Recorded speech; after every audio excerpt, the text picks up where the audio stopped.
said she received pressure from Russo and Steve Davis, who runs Musk's Boring Company and has also worked for Doge, to get Boba credentials by midnight on February 10th.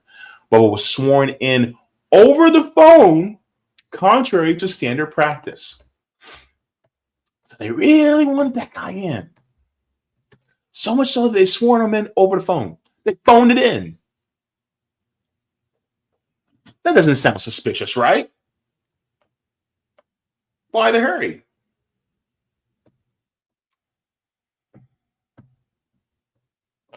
Flick said that she didn't know what Doge was working on, but that it seemed to have something to do with allegations of widespread fraud that she considered to be invalid.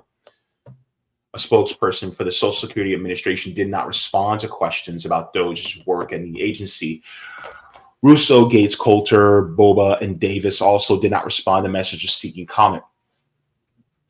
Trump has used Social Security as a primary example of what he casts as a government rampant with fraud, waste, and abuse, claiming there are people of improbable ages, including millions purportedly over 100 years old, still collecting agency checks.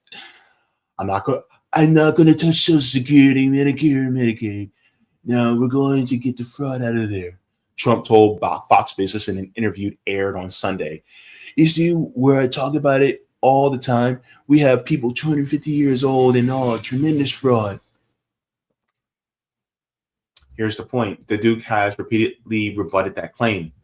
While a database of people who have had Social Security numbers is missing dates of death for millions of records, that doesn't mean those people appear in separate databases of beneficiaries. So, the devil's in the details. So just because they're still listed in Social Security and may still have a number, it doesn't mean they still are beneficiaries being sent a check every single month. Social Security is being targeted by Elon Musk and his Department of Government Efficiency. Some people just call it DOGE. And it's not looking good. As far as Musk is concerned, he really just wants to get rid of Social Security because he doesn't want poor people to have any type of breathing room financially, even though they paid into it their entire lives. But let me get into this first, and then we shall go to the article. So let's just listen to what Elon Musk had to say on Fox. The wage report in entitlement spending, which is which is most of the federal spending is entitlements. So that's like the big one to eliminate. Is that's the sort of $500 billion, maybe $600-700 billion a year. The wage report in entitlement spending, which is which is most of the federal spending is entitlements. So that's like the big one to eliminate. Is that's the sort of $500 billion, maybe $600-700 billion a year.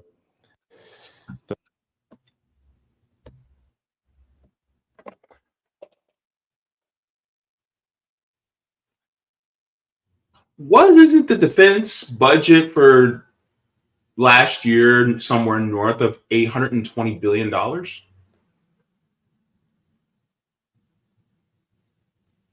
And yet you want to focus on us.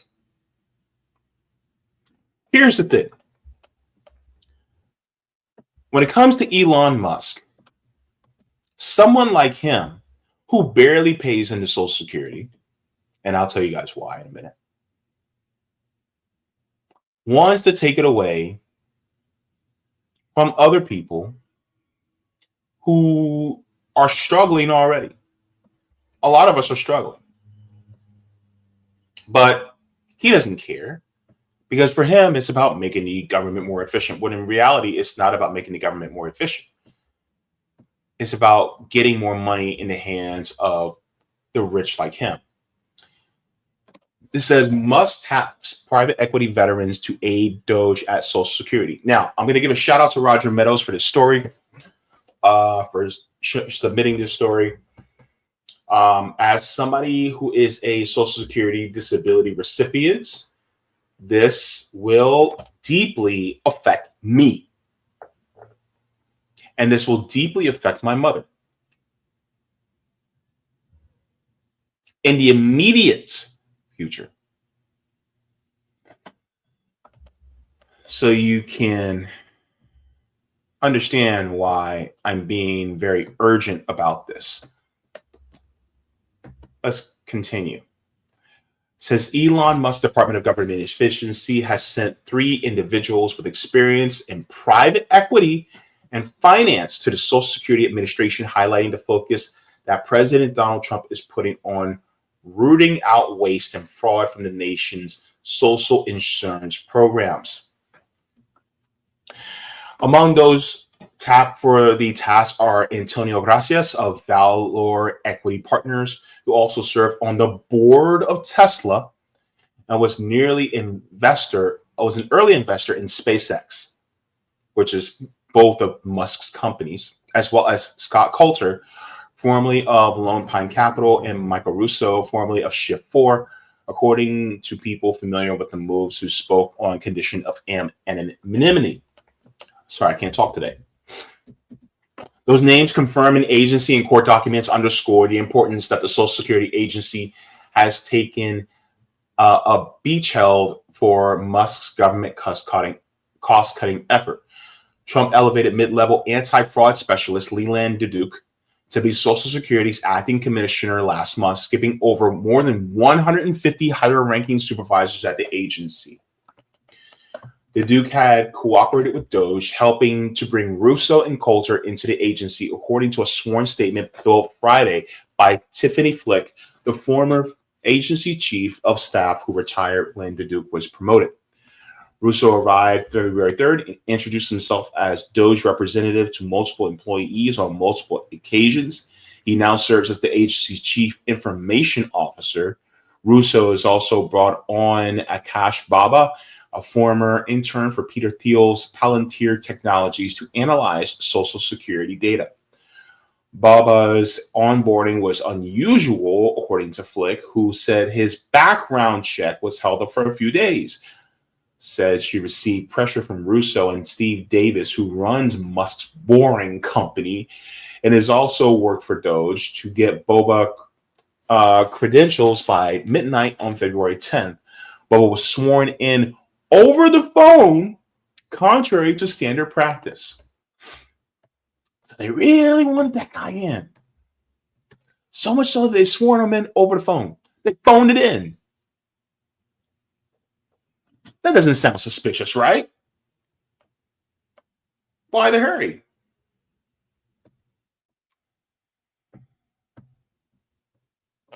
Flick said that she didn't know what DOGE was working on, but that it seemed to have something to do with allegations of widespread fraud that she considered to be invalid. A spokesperson for the Social Security Administration did not respond to questions about DOGE's work and the agency. Russo, Gates, Coulter, Boba, and Davis also did not respond to messages seeking comment. Trump has used Social Security as a primary example of what he casts as a government rampant with fraud, waste, and abuse, claiming there are people of improbable ages, including millions purportedly over 100 years old, still collecting agency checks. I'm not going to touch Social Security, Medicare, Medicaid. No, we're going to get the fraud out of there, Trump told Fox Business in an interview aired on Sunday. You see where I talk about it all the time? We have people 250 years old and all, tremendous fraud. Here's the point. The Duke has repeatedly rebutted that claim. While a database of people who have had Social Security numbers is missing dates of death for millions of records, That doesn't mean those people appear in separate databases of beneficiaries. So, the devil's in the details. So, just because they're still listed in Social Security and may still have a number, it doesn't mean they still are beneficiaries being sent a check every single month. And yet, Trump wants you to think just because they got a Social Security number, oh, they're receiving a check. My 2-year-old great grandnephew got a Social Security card, but he ain't receiving no check. Just because he has a Social Security card doesn't mean he's getting something. Because they have to be over the age of 62. That's for early retirement. And then regular 65. Or they have to be disabled and collect either supplemental security income, SSI, or Social Security Disability Insurance, SSDI, people like myself. So therefore, all these people he's talking about, oh, they're over 100 years old, they're 150 years old, they're almost 200 years old. It doesn't mean they're actually getting benefit checks. They're probably just on the list, but they're not under beneficiaries. A lot of times when people find out, it's stopped, and people will come up with stories like, oh, well, my mom has been dead for 6 months and I still got Social Security checks. Okay. 6 months, that's what? Close to $7,000, maybe $8,000. But then they'll also go, but the government caught them and they had to pay it all back. So what's the problem?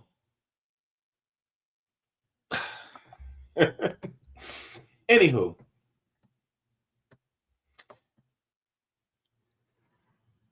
under Trump, the agency is already undergoing reorganization with senior staffers exiting and job cuts and office reductions in the works. Moves which have alarmed Democrats to see them as a threat to benefits programs popular with the American public. So he's targeting Social Security. This could mean, and I talked about this on Sunday on RBN, but this could mean catastrophe for those of us who are either elderly or disabled. Because those checks are supposed to come on the 3rd every single month. And the government's supposed to be reliable. Like, that's the one thing it don't miss. On-time payments. But if Musk starts to mess with Social Security and I'm not even talking about taking away, I'm just talking about delaying the benefit checks coming out or direct deposits. That's going to screw over millions of elderly and disabled Americans in this country. And don't be surprised if you hear a lot of them talk about, well, they started the eviction process because I'm late on my rent and because my check hasn't come in yet. And my landlord doesn't take partial payments.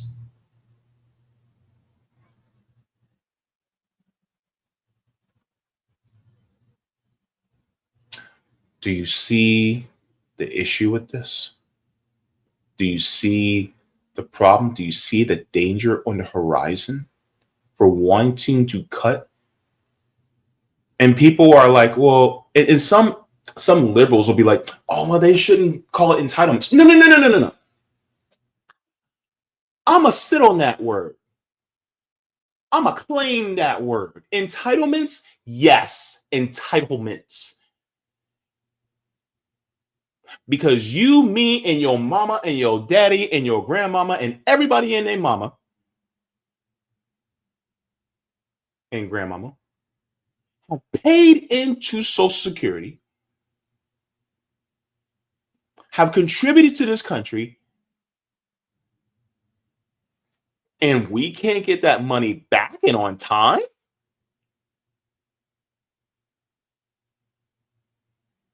I'm sorry. No. And it don't work like that.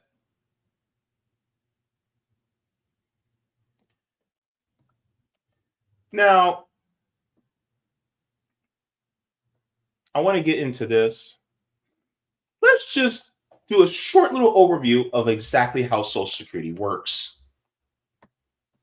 Because, I mean, we pretty much have an idea, but I think it's good to just go over, just to refresh in our minds. Let me go here. And then we'll talk about it on the other side. All right, so how Social Security works. How does Social Security work? The government wants to make sure that you have at least some income after you retire. So if you've worked for 10 years or more and paid your Social Security taxes, which typically come out of your paycheck, you'll get Social Security retirement benefits. When you're ready to retire, the Social Security Administration takes your 35 highest paid years and plugs them into a formula that determines your monthly benefit. Does everyone qualify? If you spent a combined total of 10 years doing work for which you paid Social Security taxes, you qualify. You can start collecting as early as age 62. Though the longer you wait, the higher your monthly benefit. If you wait until you're 70 to collect, you'll get your maximum monthly benefit. If you become disabled before you reach age 62 or before you work for 10 years, you may still qualify for Social Security disability insurance. Got it. Those monthly payments will really help me. That's the idea. Social Security was never intended to replace your salary or to be your sole income. It was meant to help supplement your retirement income. To learn more. So here's the thing. Now let's talk about the history of Social Security, because I think that's important. Because we need to know the true purpose of it and the apparatus. So let's go straight to the website, shall we?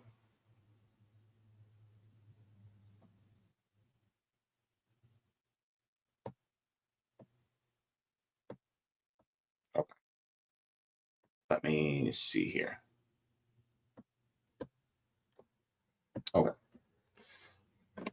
So this is from SSA.gov.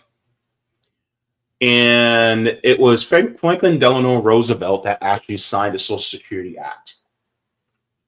And one of the things he says is, in the important field of security for our old people, it seems necessary to adopt 3 principles. Let me enlarge this so you guys can read this. First, non-contributory old age pensions for those who are now too old to build up their own insurance. It is, of course, clear that for perhaps 30 years to come, funds will be provided by the states and the federal government to meet these pensions. Second, compulsory contributory annuities, which in time will establish a self-supporting system for those now young and for future generations. Third, voluntary contributory annuities, by which individual initiative can increase the annual amounts received in old age. It is proposed that the federal government assumes 1/2 of the cost of the old age pension plan, which are ultimately to be supplanted by self-supporting annuity plans. Basically, what they expect you to do is to also save up. So it's like, it's supposed to supplement your income, right?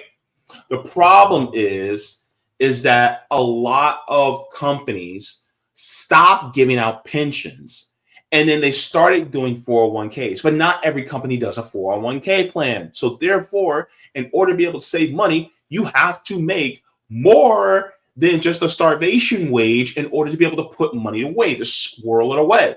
But the problem is that we now live in a system where you can't squirrel it away because everybody's living paycheck to paycheck. So therefore, when it comes time for Social Security to come around, that's the only money we got, is because we weren't paid enough in pensions or in retirement funds or in our daily pay in order to actually save money for retirement.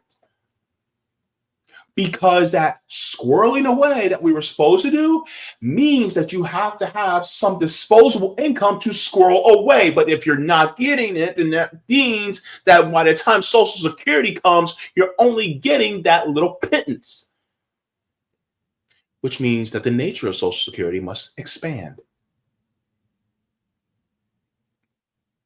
But that's a whole nother conversation. Let's continue. The amount necessary at this time for the initiation of unemployment compensation, old age security, children's aid, and the promotion of public health, as outlined in the report of the Committee on Economic Security, is approximately $100 million.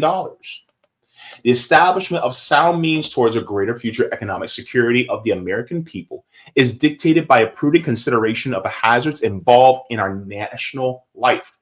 No one can guarantee this country against the dangers of future depressions, but we can reduce these dangers.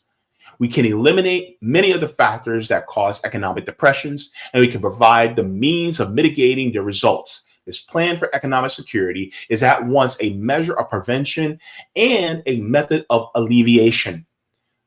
We pay now for the dreadful consequence of economic insecurity, and dearly.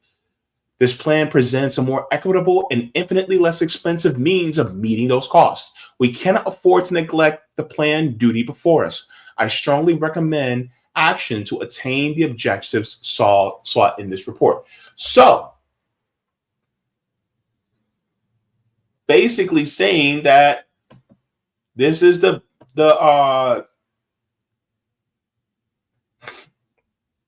point.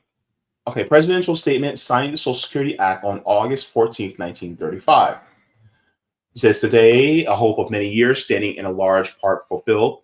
The civilization of the past 100 years, with its startling industrial changes, has tended more and more to make life insecure. Young people have come to wonder what will be their lot when they came to old age. The man with a job has wondered how long the job would last. The Social Security measure gives at least some protection to 30 million of our citizens who will reap direct benefits through unemployment compensation, through old age pensions, and through increased services for the protection of children and the prevention of ill health. We can never insure 100% of the population against 100% of the hazards and vicissitudes of life. But we have tried to frame a law which will give some measure of protection to the average citizen and to his family against the loss of a job and against poverty-ridden old age. Here's the point that I want to make right now. Back in the day, when you got old, you were reduced to being in poverty because you couldn't work anymore. And sometimes those people who lived in poverty, or those older people, they had a lot of times they lived with their families because they were older. But that would also still put an economic strain on the households. And so if they were able to get Social Security checks, like what FDR signed into law, then that means that puts a strain on the household while their elderly parents are still being taken care of in their final years whilst at home. Fast forward a few decades, and now a lot of elderly people do not live with their families anymore in this country because we can't afford it. But then on top of it, now they have to live in assisted living facilities. They have to live in old folks' homes now. And then guess what? These old folks' homes and assisted living facilities take the entire Social Security check away. So then that's what they're left with. They're left with really nothing outside of it. And then on top of that, a lot of them weren't paid an actual living wage, particularly a lot of Black Americans. And so then by the time we get to Social Security age, we have no savings. We have no pensions. We have nothing to supplement. We have nothing to have primary for the Social Security check to supplement. The Social Security check becomes their main source of income. This is why many more elderly people and disabled people live in poverty because that's the main and primary and sometimes sole source of income. And then for those of us who are disabled, if you try to earn over a certain amount, they think, well, you're no longer disabled. So they cut you off completely. And all you need to do is make 1 cent over the amount that's allotted for earned income. 1 cent. And Social Security will take your entire check away. They don't take it by measures of, oh, well, you make $1 or $2 over. If you make $2 over, we'll take $1 away in your check. No. They'll take the whole entire thing away. It won't be measured. It'll just be like, oh, nope, you're not disabled, even though you are. How do I know? It happened to me back in 2019. Because I tried to supplement my Social Security disability check with actually making more money so that I could actually be able to live, at least keep my head above water. And in doing so, I got punished.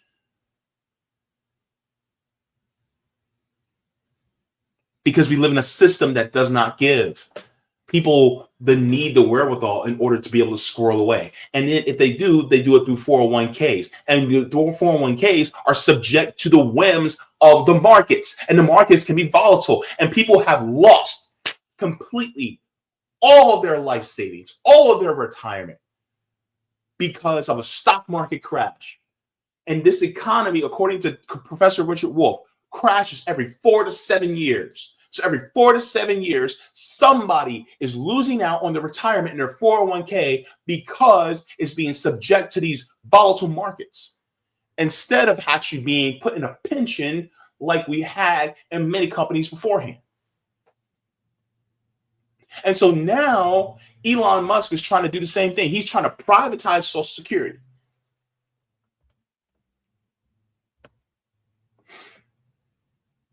Social Security is literally a trust. How is Social Security financed? It's very easy.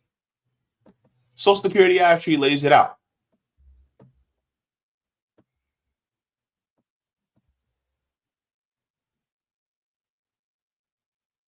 Wait, that's not what I want. Let's go there.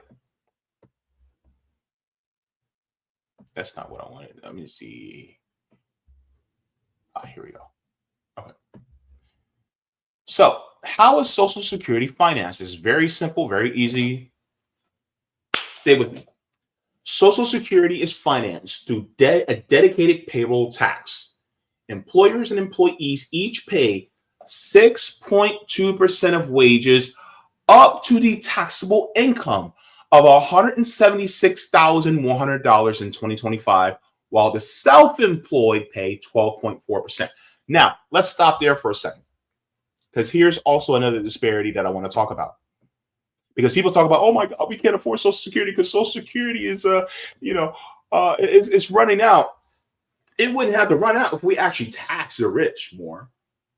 If we actually tax the people who are higher income. By the way, I'm gonna tell you guys this. $176,100 is middle class. That's not rich. It's middle class. Oh, you thought $80,000 was middle class? Oh, baby, no. Not in this economy.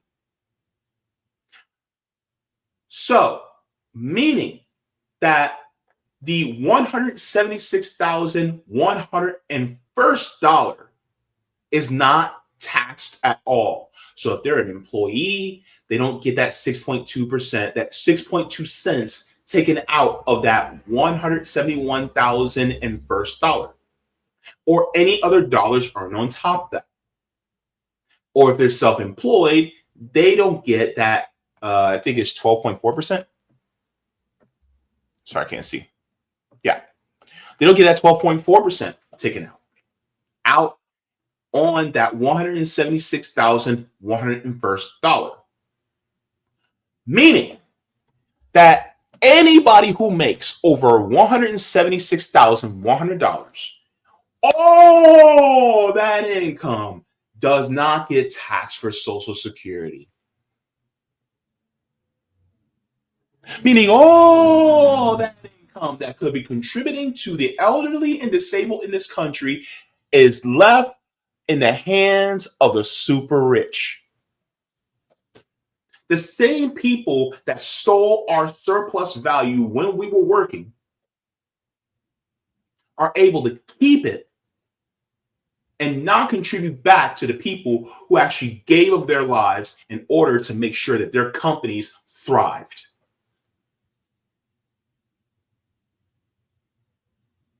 So when politicians talk about expanding Social Security, that means they want to lift the cap. So if it's $176,100, they actually want to raise it so that, let's say, okay, let's do the math.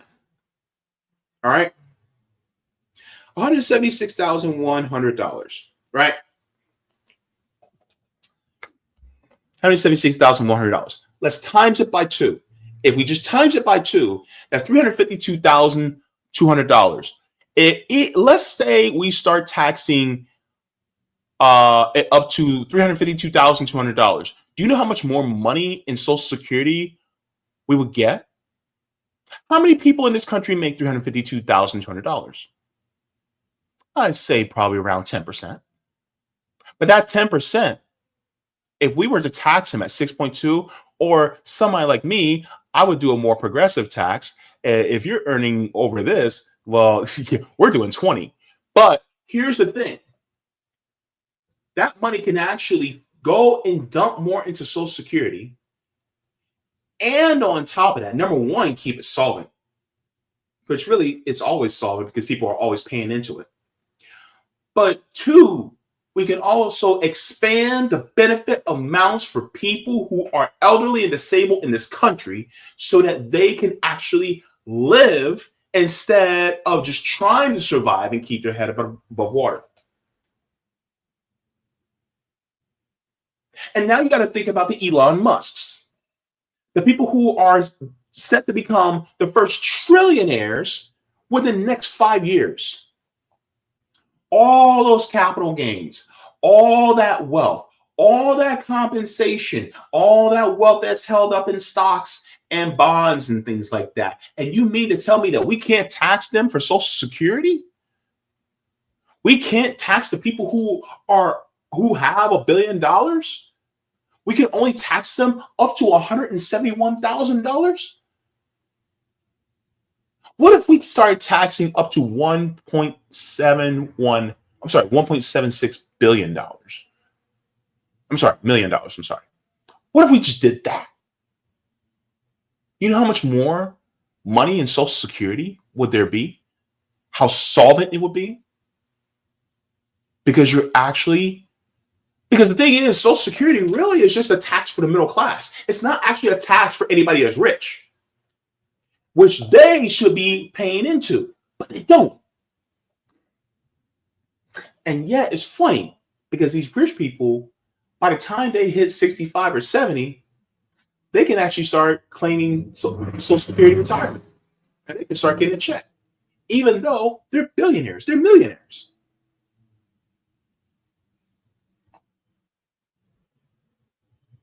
So that's how Social Security is funded. Let's continue on this.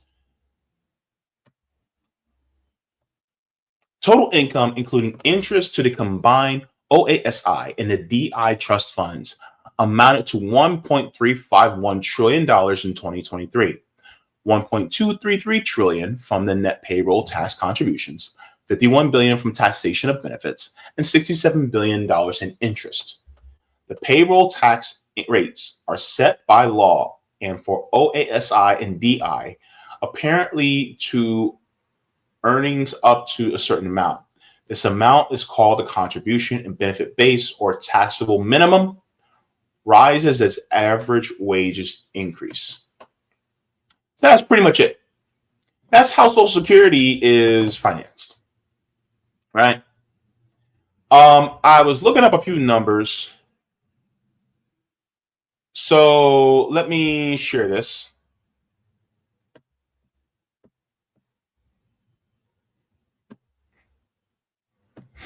So I just Google how much does Social Security pay in total each year. So in the AI overview, it says in 2023, the Social Security program paid out $1,379 billion in total benefits. This was to 67.1 million people, including retired workers, people with disabilities, and survivors. So basically, you know, there's a lot of people that get Social Security checks. Many who are either elderly or disabled or survivor benefits, right? But it doesn't mean that they still didn't pay into the system. And it's not some free handout. Don't let anybody ever tell you that, okay? Because it's public money, and you also paid in to the system. Facts and figures about Social Security. 70.6 million people received benefits from programs administered by the Social Security Administration in 2022. 5.6 million people were newly awarded Social Security benefits in 2022. 55% of adult Social Security beneficiaries in 22 were women. 55.6 was the average age of disabled worker beneficiaries in 2022.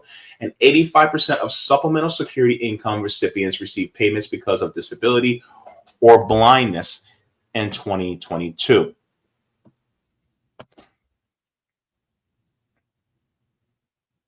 So that's the statistics, right? But we can actually make this more solvent if we were to raise the cap. All you have to do is raise the cap. I call to either quadruple or quintuple the cap.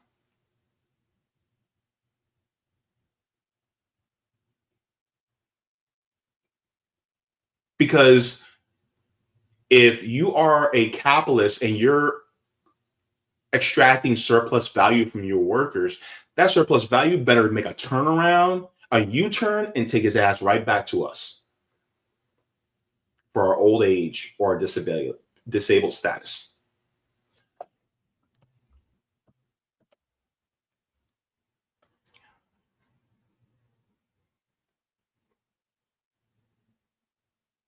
And so I'm just thinking about how many people who are poor and working poor, who are either elderly or disabled, that are getting Social Security, that are going to be ruined if Elon gets his grubby little hands on Social Security.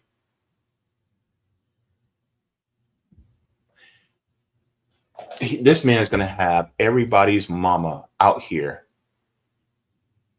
everybody's mama coming after him. I played this on Sunday, but it's worth playing again.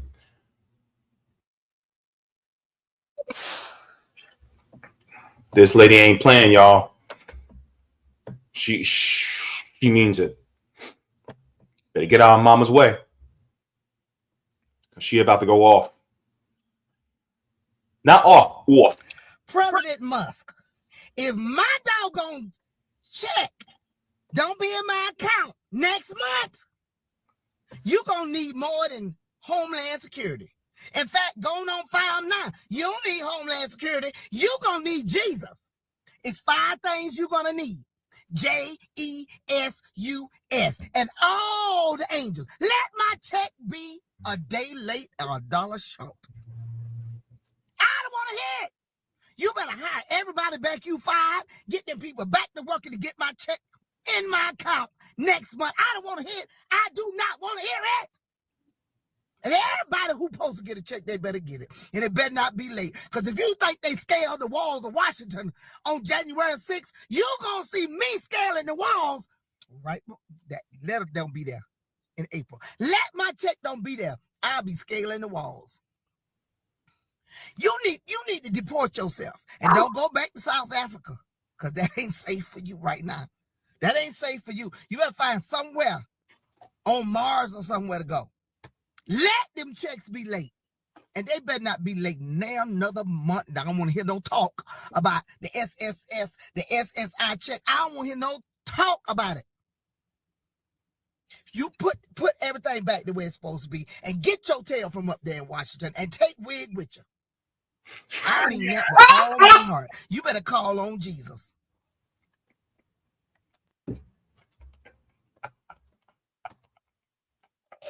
And she said, and take wig with you.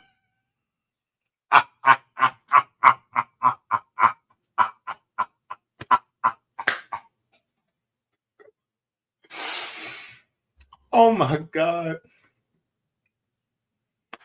I want to send Auntie a card. I want to send her some flowers now. Mama went, woof. But I'm telling you right now, look, if you're disregarding this message because you're not disabled and you're not in retirement age, you in danger, girl. Because one of two things is going to happen to you. Either one, something's going to happen and you're going to become disabled and you're going to need that disability benefits.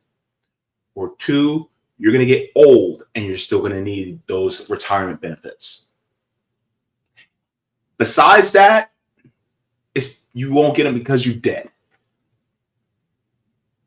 So I don't care if you're 16 years old and you just started working, and I don't care if you're in your 50s and you're still not retirement age, but you're looking forward to getting that Social Security check.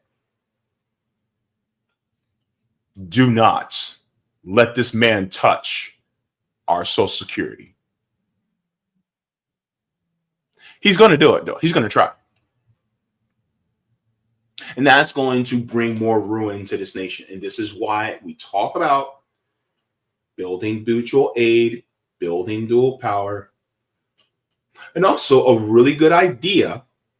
I think Roger Meadows mentioned this, is by trying to do ballot initiatives to establish state and municipal public banks and try to make a state version of a Social Security so that the money that is put in through taxes is given to the bank. The bank then takes that money, puts it in the market, makes it grow. The revenue extra that is made from it, it will give it back to the city, and then the city or the state can disseminate it among the people. I'm telling you right now, if we start doing more things to establish that, we can at least shield the workers and the poor and disabled and elderly from the whims of these maniacal maniacs. I'm trying to be clean in my language, y'all. From these horrible monsters. I'm just saying. Let's start building dual power. Let's start doing mutual aid. Let's start working towards other solutions so that we can at least shield ourselves or kind of buffer while we're trying to change this system. And by the way, out of the 5 largest banks in the world, China has four, and I think they're all state owned. Meaning public banks are actually a good thing, and they actually help the people because they're owned by the public. So, yeah, Elon's trying to take over and he's eyeing Social Security. And the funny thing is, there's absolutely nothing efficient about that. Because if he really wanted to cut costs, then all he had to do is just cut costs in the Department of Defense. Even if you cut the Department of Defense by 50%, that's about $400 billion you cut from the budget. Just cut the defense budget by 50%. If you close down most of the military bases around the world, that's a lot of your money right there. But they're not interested in any type of efficiency. They're only interested in tearing this country apart just to make a dollar. Thank you so very much for watching my channel, and I deeply appreciate it from the top and bottom of my heart. If you wish to support the channel further, so I can keep bringing you content that is educational and informative, you can become a patron on patreon.com/Jaybefaunt. You can find that link in the pinned comment or in the description below. No matter what you give, you'll be supporting independent media and education that helps make the world better. Thank you so much, and you can watch more of my content here. Mwah. Forehead kisses, and have a beautiful day.